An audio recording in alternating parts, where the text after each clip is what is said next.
Hi guys, my name's Riley MacDonald. Welcome to my presentation. I'm going to be doing it on intersectionality as I think that is the most important element of gender studies.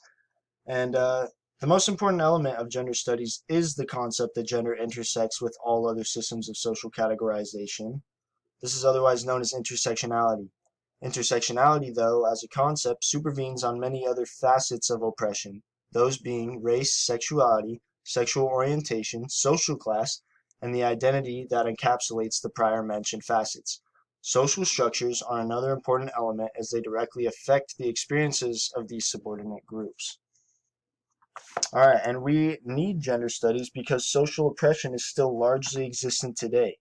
It was not actually so long ago that people who were subjected to social subordination experienced explicit oppression through subordination in various institutions on a day-to-day basis. Currently, gender studies aims to inform society on the researched and established views of gender as to combat the counterproductive dogmas that society has archaically established and continues to perpetuate through various forms of systematization. And a couple issues in our day-to-day lives that we see and which serve as examples of such elements would be things like racial profiling from police officers, workplace glass ceilings and advancement opportunity overlooking. But the one I want to focus on the most would be educational hindrance due to bullying in educational institutions. And now let's just follow that straight into the presentation graphic that I've made. And I think it all starts with the societal norms that have been established and perpetuated archaically through history, as I mentioned previously.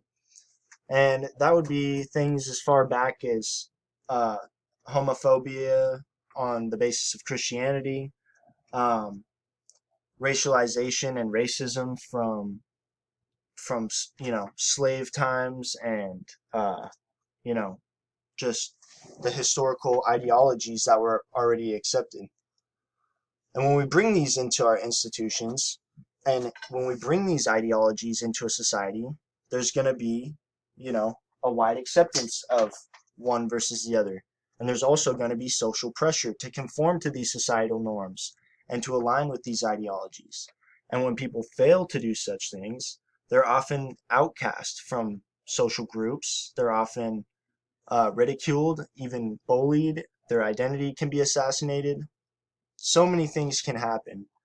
And when this happens in a school, it can oftentimes hinder the educational progress that minority groups are making, and this can happen on a macro scale.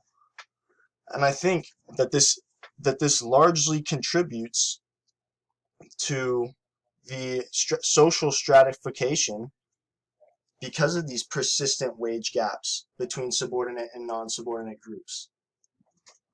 I find that, year after year, the statistics have shown that the wage gaps are starting to close, but I often argue and I often ponder if that's only because of the work that's being done in gender studies and in feminism theories and such and whatnot.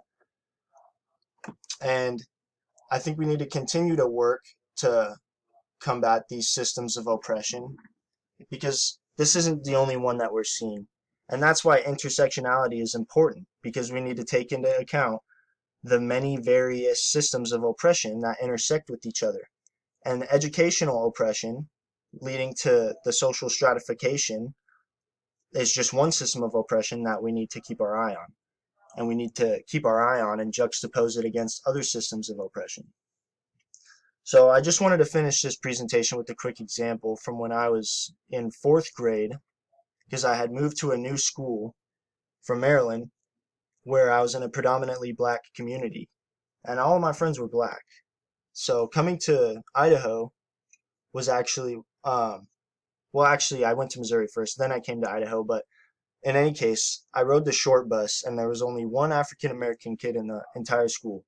Now, the short bus was the only bus that would come far enough to get to my house, so that's why I rode it, allegedly.